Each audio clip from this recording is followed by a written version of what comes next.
feel like something's shifted. Not just the inside of me, but the outside of me.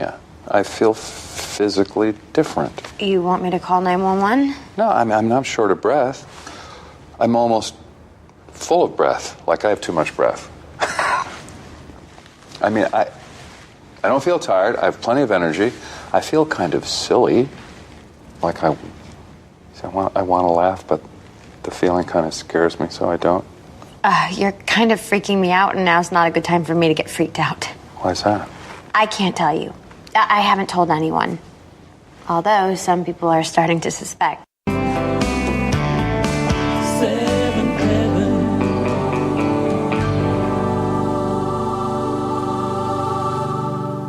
Hello and welcome to For Heaven's Sake, a Seventh Heaven podcast. This is episode 1121, titled Good News for Almost Everyone. And we are your co-hosts, Lady J. And T. How are you, T? I'm fantastic. And how are you? I'm good. Yeah? Yeah. It's like bittersweet, man. I know. It's weird. I know. We're almost done. I'm not going to get sappy till it's really over. Recap or whatever. Yeah, whenever. That's when we'll cry. I'll decide when I'm going to get sappy, but it's not going to be today. This episode is a little crazy. Yeah. It's a little crazy, but I don't hate it. Okay. Not to give my rating too soon. 2 thumbs up. No promises. But yeah, it's like, I wouldn't say it's all over the place. But it's certainly a weirdo. You think it's like loopy the way that Eric is? Yeah, well, that's namely what I'm talking about. Yeah. Eric is decidedly insane in this episode. Just putting that out there. Yeah. But listen, he's a man who, at least for himself, he's given himself a new lease on life. Yeah, You know what I mean? Like, he has this dream that we just listened to and wakes up with a start and scares Annie half to death. Oh, the best part is whenever he actually sits up in bed and it's as if Annie has been waiting for this fucker to wake up. It's true. She goes, Eric? True. Were you just waiting? She opens her eyes and she's like immediately wide awake. She's not even groggy or like out of it or anything. Eric? Like sits up with him. But hey, listen, if you've been sleeping in bed with a guy with a clock on his heart for this whole time, I guess maybe she's used to like being a light sleeper, you know? Yeah, what I mean? for sure. But it was just so, Eric? And he's all, don't wake anyone up. Don't say anything to anyone. I'm going to rush to the hospital. Yeah. And she's like, what's wrong? And he's all, it's good news, I think, or whatever. Yeah, dude. Which, listen, I don't know what it's like to have a heart condition. I certainly don't know what it's like to have an enlarged heart. Yeah. Maybe he felt it shrink, okay? I don't know. Well, his thing is the dream gave him the answer. Right. But Eric is not, he doesn't believe in dreams. He doesn't even believe in omens. Like he's not the He's not the type of guy who is going to wake up from a dream like that and be like, I'm cured, y'all. Yeah, like, I guess it's only Annie and Lucy that have that dream intuition. and I think Lucy more than Annie even. Yeah. I don't really think Annie buys into that stuff so much. I guess Annie buys into her gut. Like she knows her gut. Yeah. But I think it's like Lucy, if anyone, who's going to like see a dream and be like, well, that's reality now. Yeah, for sure. Oh, yeah. Lucy does have that in her. I mean, we saw that with Grandma Jenny when she visited her. That's very true. So he rushes to the hospital. And then when we cut back from credits or whatever, she's in the hospital. And then Kevin comes in. Oh, yeah. And it's like, okay, well, he said, don't tell anyone, Annie. And he also left you at home. Like, what are you doing here? So we learned that when he like just rushed out of the house like that, he was going to the doctor's office or whatever. And then all of a sudden he just U-turned and went straight to the hospital, which that's a weird move, which is never really explained. Yeah. I don't know why he drove himself to the emergency. Right. Yeah. And then so she followed him and then followed him out to the hospital. And he got all uppity with her, apparently. This is all from Annie's mouth, by the way. Yeah. So, and she's telling all this to Kevin. So she's like, he got all uppity with me, but now he's in there and now nobody's telling me anything and I don't know and I haven't talked to a doctor and, blah, blah, blah. And so Kevin's first thing is like, I have to tell Lucy. And she's like, no, you don't. Uh-huh. And he's like, well, she's going to know something's up because I told her I'm going out for milk. Like, she's going to know something's up. And she's like, well, but I don't want to worry her right now because, and he's like, listen, there's nothing to worry about. But then it gets really awkward between them. Real quick. I'm going to have to call Lucy. I told her I was running out for milk. Oh, no. I don't want her to get upset. She's going to be more upset if she thinks we're hiding something from her, and maybe it is something good. No, I'm just afraid that we shouldn't get her too excited. Are you two having another... No, we're trying, but not yet. I'm going to call her. Kevin, she's not pregnant? No, I'm doing my best, believe me. I believe you. Ew.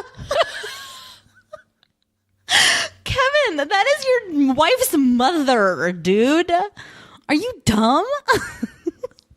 I'm doing my best, believe me. Like, ew. Yeah. I mean, remember that one time when Eric said, well, Annie and I are doing everything. Oh, God. I know. Kevin is the king of having awkward conversations about sex with Lucy with his in-laws. Like, so weird. Like, you wouldn't be having this conversation with your mother, so can you do the exact same thing with this one? Exactly. Like, Lucy's not going over there talking to her own parents about how much sex they're having trying to make a baby. Yeah, like, she just, like, has a slice of cake with her mom, and they, like, cheers their forks.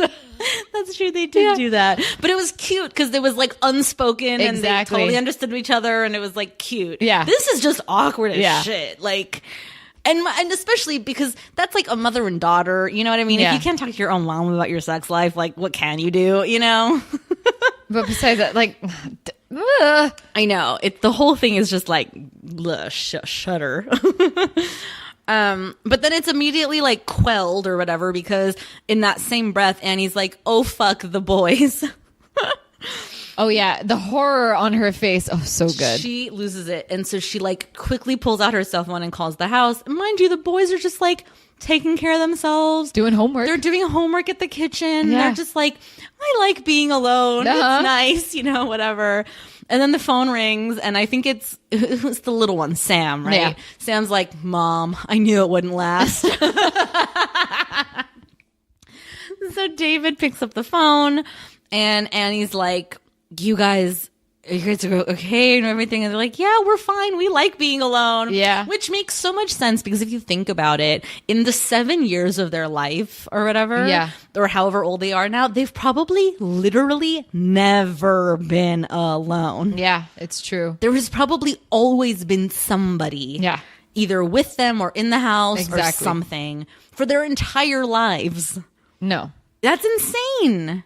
Yeah, it's a little... Yeah, well, that house has always been crowded. And plus, they bring in a lot of strays. But also, too, they're kids. Like, I'm starting to realize, too, it's like, well, who's going to leave 7-year-olds alone? You know what I mean? Nobody. Like, or at least you'd hope so. Yeah. Like, I think the first time I was allowed to stay home alone, I was like maybe 12, Yeah. Like... Or maybe 10 or something like that, but whatever. But so I get it. But the point is like, in that chaotic house, I'm sure they welcome a nice respite of like solitude. Yeah. Even if it's 5 minutes, I would want that. And mind you, they're being so chill. They're just doing homework. Like, such good kids. I know. So they're hanging out. Annie's like, listen, you guys are going to go over to Lucy's. You're going to go straight into the backyard, straight to Lucy's. Don't talk to anyone. Don't look at anything. Just go straight there and hang out with her until, somebody gets home or whatever. And they're like, do we have to? And she's like, yes. They almost hang up on her. Well, that family's notorious for not saying bye. That's true. But he was like legit hanging up on her. Yeah. Because she's like, are you guys okay? He's like, we're fine. Bye. We're done. It's amazing. So they're like, okay, fine, we'll go. Meanwhile, Kevin's calling Lucy, and Lucy's doing that thing she does, which obviously stems from her like trauma of like always being left out of things. Yeah, always. They're not saying anything. No one's come out to talk to your mom. She's waiting, and she called me to come and wait with her. When you went out to get the milk? Yeah. Wait, so she called you here and then you lied about going out to get the milk? Yeah. Wait, Kevin, both the statements cannot be true. Yeah. Kevin, why didn't she call me if it's good news? She's going to call you when she gets the good news officially from the doctors. And you know doctors, it's hard to squeeze good news out of them. Well, I'm coming down there. Doctors. Could be a while. They're Seriously. running some tests. Well, why are they running tests if he thinks he's feeling so great? Why do they ever run tests? I don't know. That's what hospitals do.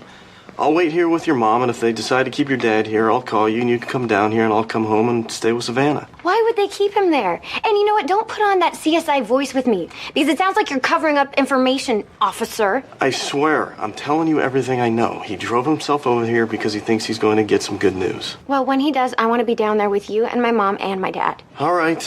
But really, if you could just hold on a few minutes until I find out something. But I can't. Why is he so adamant that she stay home? Yeah, I don't know.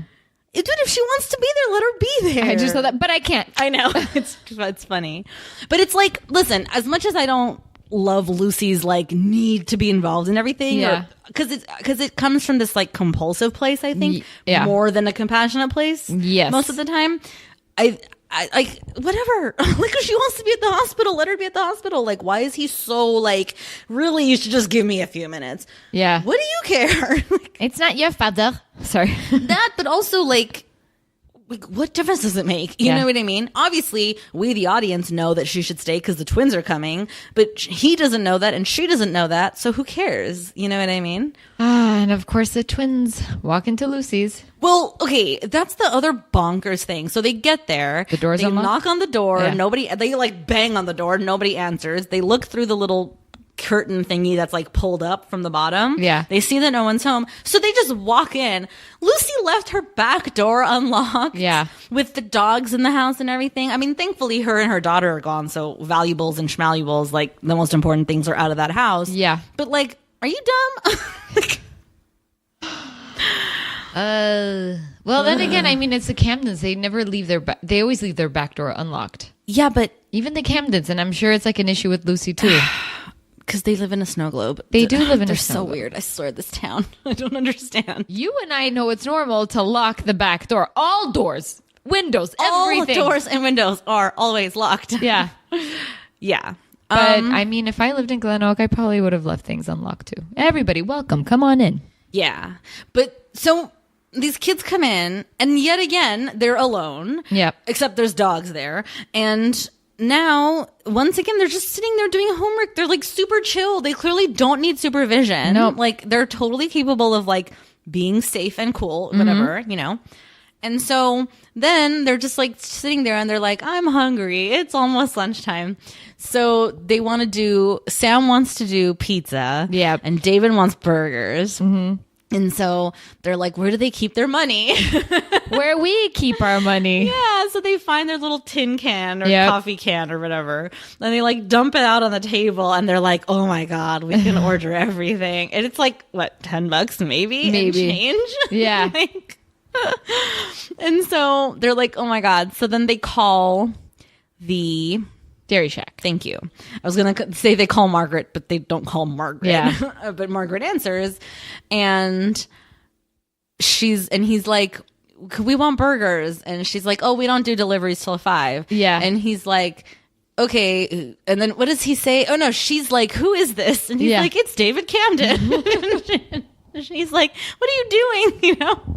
And they're like, we're here because mom and dad are at the hospital. And then she's like, wait, what? And they're like, it's good news. And of course, she announces it to Jane and everybody at the Dairy She Shack. screams because that's what Margaret does. Yes. She's like, what? Oh my God. And then everyone turns and looks at Margaret like she's a crazy person, most of She all really Jane. is.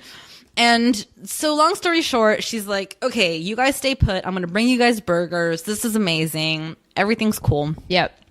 And then she turns, and then Jane's like, well, okay, I'll just play it because I want to talk about this because this is fucking weird what happens here. Yeah. And I don't have a car.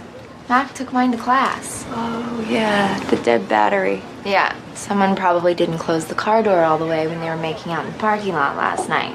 Yeah. Isn't it funny how you can just kiss a guy and then kiss him again and again and again and just forget that there's anything going on in the whole world except for his lips on your lips? Oh, sorry, I forgot. You're guileless for once. It's okay. Martin wasn't really my kind of guy. Yeah, well, I know what you're thinking. Threesome? Yeah, I don't know. What does Margaret know that Jane is thinking? Yeah, and why don't you clue me in on this? What is she thinking? That's what I'm saying. I don't know. Like it never comes back around. It's never explained exactly what they were talking about. Yeah, I was like, wait, is she gonna try to like not get a divorce? Is she gonna try to get Martin? There's a million things that she could be thinking in this case. And I'm like, what is she thinking? It never comes back. No. It was so mean. It's like so stupid. Yeah, like why would you say that line and not continue? So, meanwhile, Lucy's at the hospital. Mm-hmm. And she's having that whole, like, rude encounter with the nurse. Yeah. Which, again, I don't quite understand the show's stance on Lucy because this behavior on her part is not okay. Yeah. She's yelling and screaming and being bratty and childish when she's a grown-ass woman with a child on her hip. Yeah. And the nurse is like, you can't go in there. And she's like, but that's my dad. And she's like, I understand, but it's only one visitor at a time and your mom's in there right now. And she's like, well, at least tell me what's happening. And then they're like, and you can't have your kid here. And she's like, what the fuck, man? That's my dad. And she's like making this whole scene. Yeah. And the nurse is like, listen, you can go upstairs with your baby. Mm-hmm. And then when your dad's accepting visitors, then you can come down here. Because them's the breaks, okay? And she's like, ugh. And then Kevin steps in because he's all, I got her. Like, he has to handle her. Yeah. She needs to be handled, you know, it's a whole gross thing. Good job, Brenda. Ugh. So he's like, I'll take her upstairs. You can stay here. So he takes Savannah, and then she's just like standing in the hallway, like fuming, waiting for her turn to see her dad or for a doctor to come out and talk to her about her dad or something. Yeah. And did you notice the little old lady that passed by and turned around? Uh-huh. Did you recognize her? Yeah, she was one of the angels, right? Yeah, it's Gertrude. Yeah. It's Eric's angel. Uh-huh. I totally didn't put it together, by the way, until much later. Really? Yeah. Like, I'm talking hours later. Because I made a note. I was like, who's that old lady? And then it never got resolved. And I was like, looking back on my notes, and I was like, hold on a minute. And so I did some sleuthing with like the IMDb's and all that stuff. Okay. Actually, IMDb was useless. I actually had to go and rewatch that episode so I could see her face. And then I did a freeze frame side by side. I was like, yeah, it's the same woman. Yeah. Yeah, I know. I was like, oh, I didn't say Gertrude. I'm like, oh yeah, it's that angel. That's all I said. Yeah, see, I didn't clock her at all. Like at first I was like, who? Like this is not insignificant, clearly, because they're making it a point to like show her turn and look at Lucy, give this little smirk or something. Mm-hmm. But I was like, so who is she? I was like expecting it to come back around, and then it never did. And I was like, what the hell? That's when my mind started reeling of like, well, there must be some symbolism, which also, fuck you, Brenda Hampton. Like, do you really think that people are going to remember that woman from 12 episodes ago, dude? 12 episodes ago, she appeared in that Christmas episode. Like, are you fucking kidding? That's true. And if you, who has been binge watching this show, couldn't even remember her. Thank you. Like, get it together, lady. That is fucked up. She's fucked up so many times. Dude, Brenda Hampton, I'm telling you, if she ever listens to this. Well, Brenda, we love you. Come on our show. 11 seasons, episode 21. This is when we invite you. I'm pretty sure we've invited her before. We have? I'm pretty sure. I don't know. Probably not me. Listeners can fact check that. Definitely not me. So anyway, so Lucy's fuming in the thing. And then 15 minutes into the episode, we finally cut away from this hospital drama and we meet up with T-Bone and Ruthie in school. I literally had forgotten they existed. Like, cause for the whole beginning half of this episode is just like the hospital drama. Yeah. Lucy and Kevin and Annie and Eric and blah, blah, blah. Mind you, I didn't even touch on this. Like, while Kevin and Lucy and everybody are trying to like figure out like what's Eric doing or whatever, we keep hearing that apparently like people think he's drunk or intoxicated or high or something. Yeah, because he's in there like, you know, running up a storm and singing and dancing and acting like a crazy person. And Annie even is like, what is wrong with you? Like, did you mix up your pills? Did you eat some donuts last night? Like, what's going on? He's like, no, I just feel great. I feel like 10 feet tall, and I feel like my heart shrunk or my body got bigger or something. And he's like, I feel good. Like, I feel like I have a new lease on life. Yeah. And so people obviously don't know how to take that because this is a man who's dying, you know? And so they're like, he must be drunk. And he's like, I'm not, though. So cut to T-Bone and Ruthie.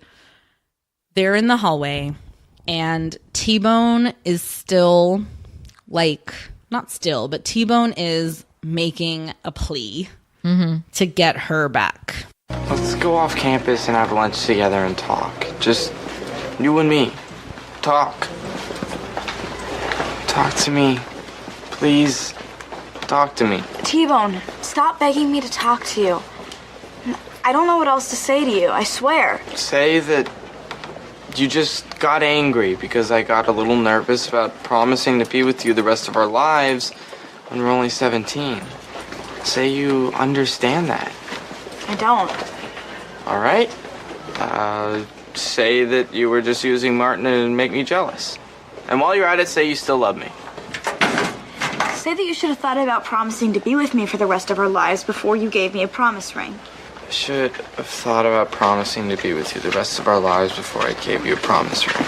Because, obviously, you wouldn't have given me the ring if you had thought about it. Ruthie, someday I might even give you an engagement ring followed by a wedding ring. But I'm just not ready to promise the things that those rings represent. Yet. I think T-Bone is being perfectly reasonable here. Yes, he is.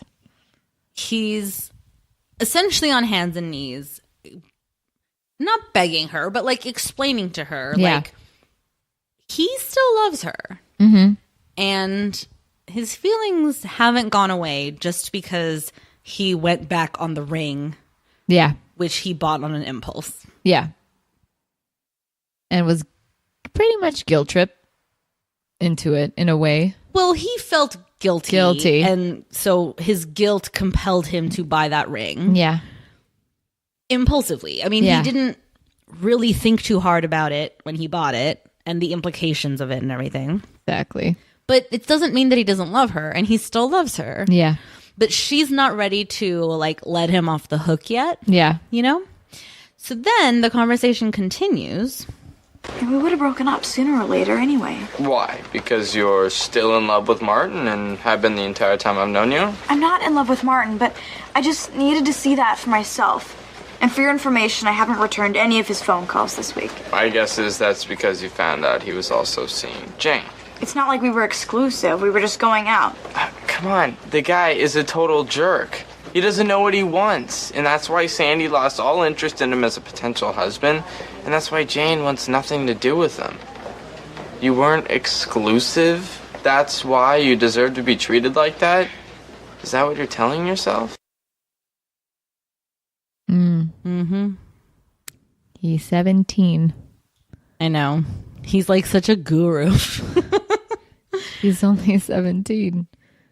Listen, I think she needed to hear that. Yeah. I think she needed that reality check of like, it's okay to be mad at Martin. Yeah. For what he did or how he treated you. Yeah. Because he didn't treat you right. And, you know, and he knows how you feel about him. Yeah. Or have felt about him anyway. Exactly.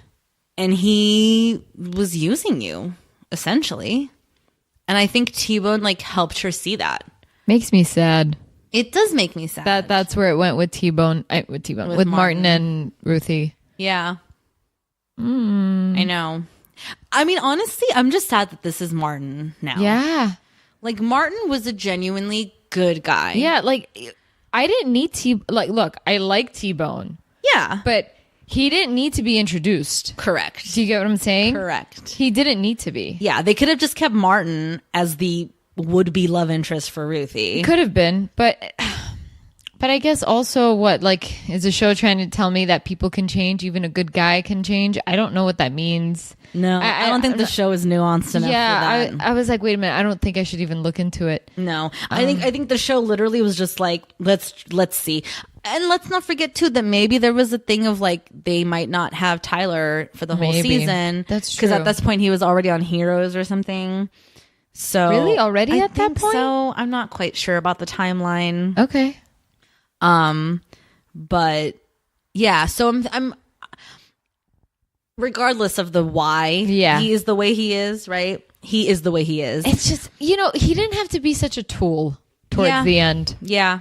Do you know what I mean? Yeah, it really was like, and it's not only sad for him as a character, like it's sad for all the people around him. Like, why did Ruthie have to go through that? Why did Sandy have to go through that? Why did Jane have to go through that? Exactly. Like, it's so like unnecessary for all of these characters to have to deal with this like stupid drama for no reason. Yeah. Or it could have been just this whole him trying to figure out what he is with Sandy and Aaron. Like, is he just going to internal struggle? Yeah, like, is this just going to be me co-parenting? If he had feelings for her, okay, they could have explored that for like truly like the first half of the season. And not bring in the guys that she was dating. Because, like, it would have been fun. It would have been juicy to get to the heart of things. Like, that's all I'm saying. This show is all surface. It's like no substance whatsoever. Yeah, it's like giving me all these, like, different people coming in and you're filtering them through. Yeah. And they're not staying. And then I don't care. Yeah, there's no depth. Like, they're not. Brenda never seemed interested. This is veering into recap territory. But, like, based on this season especially, like, it's making me realize that Brenda has never been interested in like deep dives. Like it's never been about like deep character exploration and like psyche and like mythos and all that stuff. It's just all like this happened, then this happened, then this happened, then this happened, and then this happened, and then that thing happened, and then now we're here. Because you know what happens when you're watching that scene between Martin and Ruthie? One, you hate it. Two, I feel like I was cheap. It was cheap. Like I just felt like I didn't get the thing that I wanted. Well, we're not there yet. But we'll get there. Guys, we're doing like, we're talking about this episode. But I mean, okay, fine, we'll lead to it. We'll get there. So T-Bone lays it all out for her, like in those terms, right? About the Martin of it all. And then he kind of steps in it. And I like that she doesn't let him off the hook either. Yeah. Ruthie, in a couple weeks, I'm taking off with my dad. Or at least the guy who says he's my dad. And I want to know that when I come back, you'll be there for me. Or I don't think I can go. So this is about you and making you feel better. It's not about me or you and me. Ruthie, come on. No, you come on, T-Bone. Yeah. What are you saying? You were saying such great stuff until you got that soft come on, shut up. Also, when did he decide he's going to go with his dad? Yeah, seriously. When did that decision happen? Well, I think it's because it's what Ruthie said in that last episode. I know she said it, but I thought it was just because she assumed that's what he was going to do because she knew about the offer. I didn't know he was actually going to go. Oh, I thought he was going to go because of her saying like, oh, and now he's going to go on a trip with his dad. And well, clearly, I guess that is what she meant, but it never occurred to me that like he had told her, I'm going. Brenda wants you to keep up. Come on. You gotta remember Gertrude. I know. Jeez. I'm the problem. Damn you, Brenda. So all of this like drama between these two, literally just like that, because Kevin stops by the school to pick Ruthie up to take her to the hospital so that she can be there when the good news breaks, and catches her and T-Bone making out in the corner in the hallway. And it's like, oh yeah, we made up. I'm like, what? You're like, give me some of it. You just told T-Bone, oh, this is all about you because you're leaving and it's not even about me. And then you're like, yeah, we made up. It's fine. What? Yeah, like why? What did I miss? Like what scene ended up on the cutting room floor that explains the gap between what we just saw and where we are right now? Mm-hmm. I'm talking the next scene. It's so fucking weird. I'm talking about the next scene. It's so weird. But so, okay, they're back on. That's cool. Yeah. Which makes it especially difficult. Yeah. When, mind you, okay, before we talk about Martin and Ruthie, I want to talk about Martin and Sandy. Because if we recall, in the last episode, after Sandy laid into Martin, Yeah. telling him all about like who he is and why he is and how he is, telling him how she's getting married to Dr. Boy. Yeah. Then she comes home with Aaron and she's like, why did I do that? Or what have I done? Or whatever. Yeah. So you and I were like, did she sleep with him? No, what happened with her? What happened? Yeah. Like, you know, what bad thing did she do? Nothing. Then she comes home and he's like, he was watching Aaron. And so she comes home from finals or whatever. And they're just talking as if nothing happened between them. Yeah. And all of a sudden she says, listen, I meant everything I said. I just probably shouldn't have said that much. Yeah. And I'm like, what the fuck are you talking about? Yeah, what's that much? And then she goes, have you talked to Ruthie? And he's like, no, I've been trying to call her, and then she's like, well, I'm going down there if you want to come. And he's like, okay, yeah, I will. I really need to talk to her. What the fuck are these two doing? Like, nothing is making sense. Like, there's it's like she's doing that thing where she's purposely being vague because she wants us to like put the pieces together. Yeah. But it's like, these pieces don't fit, Brenda. Either that or the pieces are missing clearly because the puzzle is not a picture. Like, yeah. I don't know what to tell you. None of this is making any sense. Mm-hmm. Then all of a sudden, we're supposed to figure it all out when Martin is talking to Ruthie. Yeah. You're all over the place. What are you trying to say to me? And whatever it is, you should start with an apology for not telling me that you were also dating Jane. I'm sorry. I am. I like Jane. She's really attractive, but not as attractive as you. I'm really physically attracted to you, and it feels incredibly awkward saying that. And also, I can't talk to Jane the way I can talk to you. And I think if we could just start over, if we could agree to date each other and not date anyone else, and you could let me be more than a friend, I think we could be really good together. What? I keep trying to treat you like a friend or a sister, but you're older now, I'm older, and I don't see you that way. And we did kiss. Yeah, we did. And you took that from me. He's all, and we did kiss, so you owe me. Like, yeah. What? Okay, so you kissed. You've kissed a lot of people, Martin. Yeah, seriously, you've been busy. Yeah. You've been busy. But like, why did they take it away from me? But I would have hated it because it hasn't even been like led up to it. You know, if I was supposed to care about her and Martin, there would have been. Yeah, there would have been like some cuteness along the way. I didn't even know that they were even. Okay, we knew that he was taking her to school. Why the fuck was he taking her to school? He doesn't live there. It's true. He doesn't live in Glen Oak, guys. It's true, but he was also sightseeing Jane, so clearly he was spending time in Glen Oak. Dude, how do you live? Like, you have practice, you have games. I swear to God, what a hustler. Literal these people must live in a time of teleportation or something, because the way they're just zipping north and south, okay, it's like just all over the place. Why can't you just follow through with your guidelines is all I want. Like, come on, dude. For real though, like, it's so cuckoo bananas. But like, Martin confesses that he likes her and you and I wanted it, and then now you're like, bleh. I don't want it anymore. Bleh. Can you believe I'm saying that?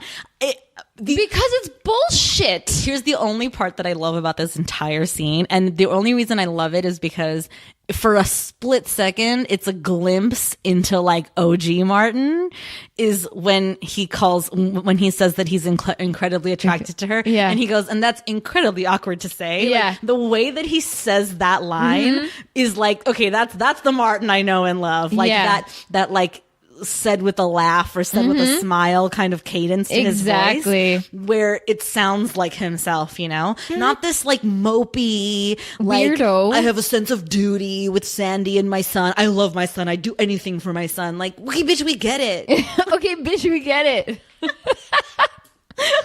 But dude, yeah, I don't know. It was the old Martin that we all liked. And yeah, and I guess you do have a point. Like, there's that little like glimpse into the old Martin when he's hanging out with Ruthie at that moment. It's the only, you're right. Yeah. Fucking him. And also the bummer too is like, and this is why I say I think part of the reason why they introduced T-Bone as a love interest in the first place is because they knew they weren't going to have Tyler for the whole season. Is because the one thing that we missed in all of this, the only thing they could have given us, the audience, just to satisfy any amount of shipping that we've been doing for Martin and Ruthie, is when they fucking were dating and kissing in the backyard that we couldn't see. Yeah. Are you fucking kidding me that they didn't show us that? They took it away from me. Like fucking blue balls. Like, yeah, when they said we kissed, I'm like, why would you not give this to me? I needed to see them fucking kiss at least once in my goddamn life. Maybe they really hated each other and they said, no, we're not doing it. You think the actors themselves couldn't do it? No, I can't believe that either. Because, I mean, it's, you know. Why would you want to kiss Hottie McHodson? And Mackenzie Rose, like, she's fucking cute. She's a cutie. Cute, and I can't imagine her going, ugh, that guy. I mean, listen, Jessica Biel and Barry Watson were going to make out in the first episode, so. God, I'm still going to gag over that shit. I'll never forget. So the weird. show started with incest. Yeah, it did. Like Game of Thrones. Yeah, I was going to say. So. That's why they lasted so long. Ew. What Game of Thrones, bro? Like 8, 19 and counting shit. So that's that. Okay, so meanwhile, Eric's like hopping and skipping through the fucking hospital. He's got his own nurse in the wheelchair as he's like wheeling him out. Yeah, dude. Okay? Like doing that whole like Wizard of Oz like jig skip thing through the halls of the hospital. And everyone's looking at him like he a crazy fool. But He is. meanwhile, of course, because the snow globe has nothing better to do than to just sit in church and just wait for him. No one has jobs. No one has any other responsibilities. No, nothing. Everybody, including the nurses from the hospital, are sitting in that fucking church waiting to hear what's all happened with Eric. Okay, how much? I seriously thought, do you remember Eric's birthday, obviously, and everybody showed up? Oh, the 200th episode or whatever? Yeah. I was waiting for that to happen in the church. We were going to see all of his friends. Everybody, like, imagine Wilson was there. Oh. Wait, who's Wilson? Oh, Wilson. Wait, who's Wilson? I was like, wait. Because when you said Wilson, I immediately thought of the Home Improvement neighbor. Like, that's where my head went. Yeah, that would have been a great addition. That would have been great. Yeah. That's what we were missing. No, but you're right. Like, that, it was a missed opportunity to do, like, a whole, like, who's who of the series, you know? I really thought that was going to go down. And I was like, oh, a bunch of yahoos that I don't know. A bunch of nobodies. So, because when Sandy brings Martin down, right, to Glen Oak, he drops her off at the church because she needs to get some paper signed because she has no clue what's happening. Yeah. So she needs Lucy and Eric to sign some internship paperwork for her. Yeah. And then he's going to go talk to Ruthie. So when she walks into the church and she sees like literally hundreds of people sitting there, she's like, what the fuck is happening? And they're like, haven't you heard? It's a miracle. And she's like, What's a miracle? Like a princess. What's a miracle? So she's like, well, if we're all just gonna sit here, like, we might as well pray, I guess. And in that moment, I remembered, like, it clicked for me, you know, because there's been a lot of talk, especially in the last couple of episodes, with Sandy and her whole like wanting to be a priest and all, or going to seminary school. And like, there was that whole moment with Eric where he's like, so you still think you want to be a priest? And she's like, I don't know, you know, like, clearly there wasn't, there's trying to like show us this fabric of Sandy that's like, she's not like as convicted about it as like a Lucy was, for example. And then it all clicked for me. This is all new for her, dude. Yeah. She just came to the church like a year ago. It's true. Remember? Yeah, season 10, dude. Yeah. And like at Christmas of season 10. So like a year and a half ago. So so of course these are all like, she's still conscious. She has to remind herself like, oh yeah, I guess we should pray. You know what I mean? Like, it's not like her go-to instinct. No. Because it's still new to her. Exactly. You know? Which in a way, like, I respect that as far as like a character trait or whatever. Like, it kind of like works. You know? It does. Yeah. So she goes up to the pulpit and ready to like lead them in prayer. She's like flipping through whatever pages were already standing there on the thingy on the podium. And then she goes, or we can sing. Best. It looks like Reverend Camden left a little note behind. The words to a song that I think we all know. You are my sunshine. My only sunshine. You never know, dear, how much I love you. Please don't take our reverence away. I hate this show.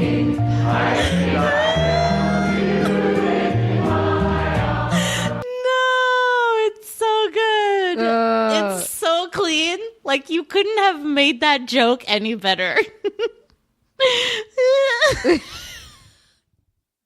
It makes me so happy knowing that this guy, this random extra or whatever. Don't take my reference. Sorry.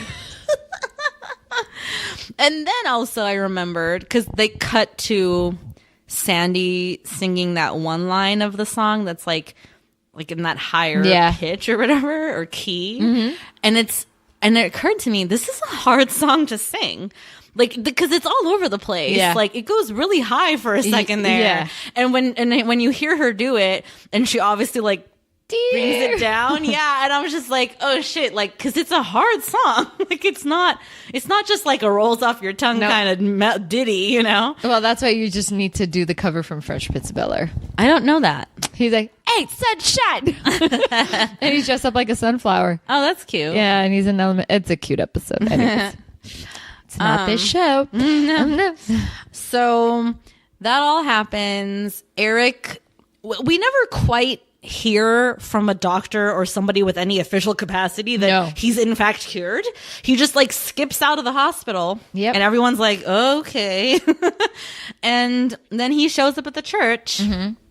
And everybody like cheers for him, and everyone's like, you know, it's like your favorite band just walked out on stage.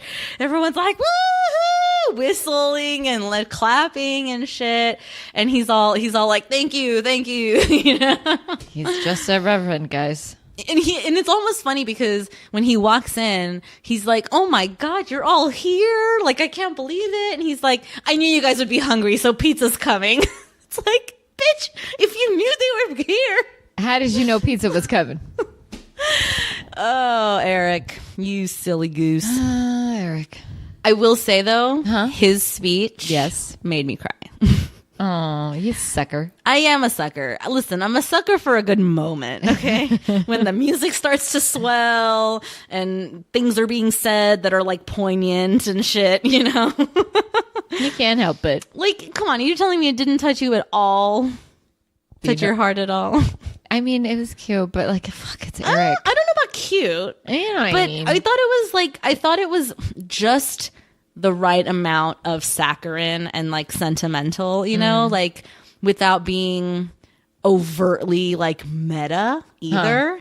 Because it would have been easy for Brenda to be all like, you know, as our time comes to an end and as we reflect on the last 20 years, you know, like it would have been really easy for her to go like meta with it. Yeah. And instead it's actually pretty present, and like he's talking about, you know, when like people like he's like 1 in a billion, somebody that has an enlarged heart. He woke up with it, and just like that, he woke up and it was fine again. Yeah. It almost never happens, but it happened to him, and now he has this new lease on life and almost this like responsibility, you know, to make use of that. Like, yeah. And then he starts talking about like all his kids and how they've all left the nest and how he had no control over that. And it's one of the million things in his life he doesn't have control over, you know? And Matt and Mary and Simon and Ruthie even for a time, and now Lucy maybe, because spoiler alert, she's pregnant, y'all. But they don't know if they're going to go to Crossroads yet, but they're pretty sure they are, but they don't know. And he's like, for the first time, I feel like maybe I need to go and see what this great white world is all about, you know? the world that my kids seem so enamored by. Like, maybe it's my time to go and figure that out for myself too. And that's pretty fucking cool, man. Like, it's true. And didn't we say that both he and Lucy would leave? Yeah. And then that would open the door for Sandy to like take the pulpit, essentially. Exactly. So, I don't know. I mean, he doesn't say he's going to leave, but he basically says he's going to leave, you know? Yeah. At least we know where his heart is, so therefore, like, it's coming to an end. He's done. Yeah, I think he feels like he has this chance now to live, to like really see the world and experience the world in this new way and with this new lens on life, you know, which obviously doesn't take away from like his spirituality and his religion and his faith and all that stuff, but like I think his faith has now transformed its manifestation into, rather than wanting to serve this community, like he wants to serve himself and be a servant of God, like in the world. You know what I mean? Which, why not? Why not? Why not? It's fucking awesome, actually. Yeah. So good for him. And good for this show. Right? Oh, man. And so then that's it. And then, of course, he comes home after all that. And Lucy and Kevin tell Eric and Annie that they're pregnant. Yeah. And that they might go to Crossroads. Which Lucy, I think, because she's telling Kevin that. Like, when she finally tells Kevin, she's like, I think this is the right move for us. Yeah. Like, I think I'm ready for it. And I think I want this for us, you know? And so, I don't know. I think they're both pretty down about it. Seems like it. Yeah. Good for them. Yeah. I think they deserve a chance to, like, get out there. You know what I mean? To leave the nest, leave the comfort of the snow globe. Yeah, especially Lucy. Absolutely, especially Lucy. Like, I want her to fall on her face, and I want it to be on her own merit. You know what I mean? And I want her to be able to pick herself back up again and know that she doesn't need a security blanket. You know what I mean? Yeah. Like, that's what I want for her. Because when she went through the hardest thing she's ever gone through, her miscarriage, she had her entire support system there. Yeah. And not to say that that's not good or anything like that at all. Obviously, amazing that she has that and had that. But, like, that was the hardest thing she'd ever gone through, and she had a support system for that. Yeah. And anything after that, we all know she can handle. Yeah. And so there's nothing in this world that this world is going to put up against her. No challenge that she can't meet. Exactly. Without her own strength and grit and like fortitude, you know? I hear you. I'm with you. Yeah. So that's really cool. I'm excited. I'm excited for all my Camdens. Oh my Camdens. Mind you, we didn't even really touch on it. So Martin and Ruthie, Martin confesses his love for her, and then she just walks away. She doesn't even give him an answer. Nope. She just kind of like rolls her eyes and is like, okay. Yeah. So that's a hanging thread. Lucy and Kevin moving to Crossroads, kind of a hanging thread. Yeah. Eric, what's going to happen with his future, hanging thread. And I mean, we don't really know much else. I mean, there's no really like hanging threads for anyone else. T-Bone's going to go with his dad. The replacements are just the replacements. Yeah. Plus Mac. So that's their scenario leading into this finale next episode.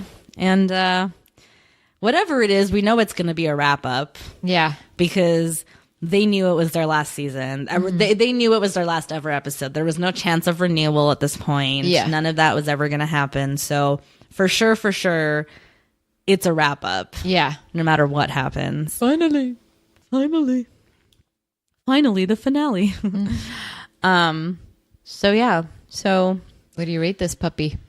Ooh, I think I am going to give it 2 thumbs up, because even though it's like stupid shit, you know, like the whole, like the hilarity of Margaret yelling at the thing, and you know, the little loose thread of like the whole Jane potential threesome thing. I don't know. In my mind, I go straight to like lewd sexual acts. Well, what else is it going to go to? Right. Because she's like, I know what you're thinking. Yeah, I was like a throuple? What's happening? Right? What is this, Schitt's Creek?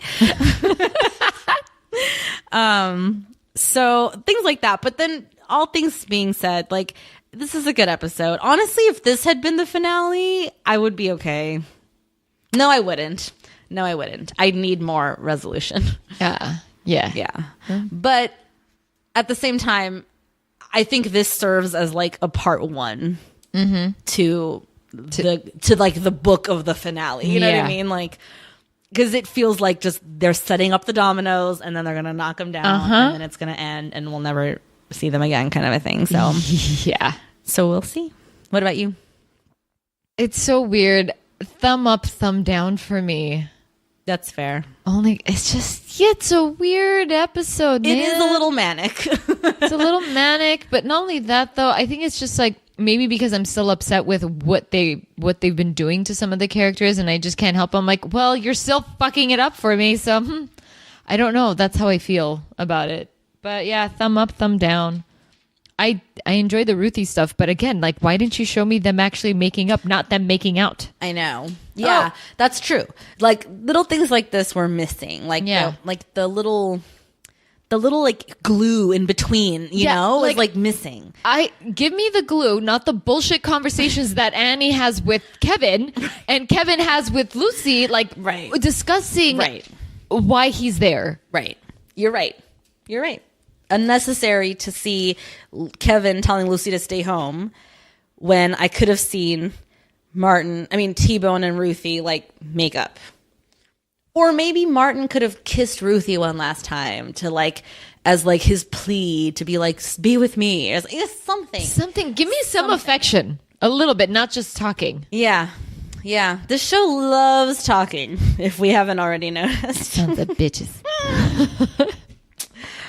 Alrighty, well, that's going to do it for us, folks. If you're listening to this on the day it gets released, this is your last chance to send in those emails, people. Yeah. We want to hear from you guys.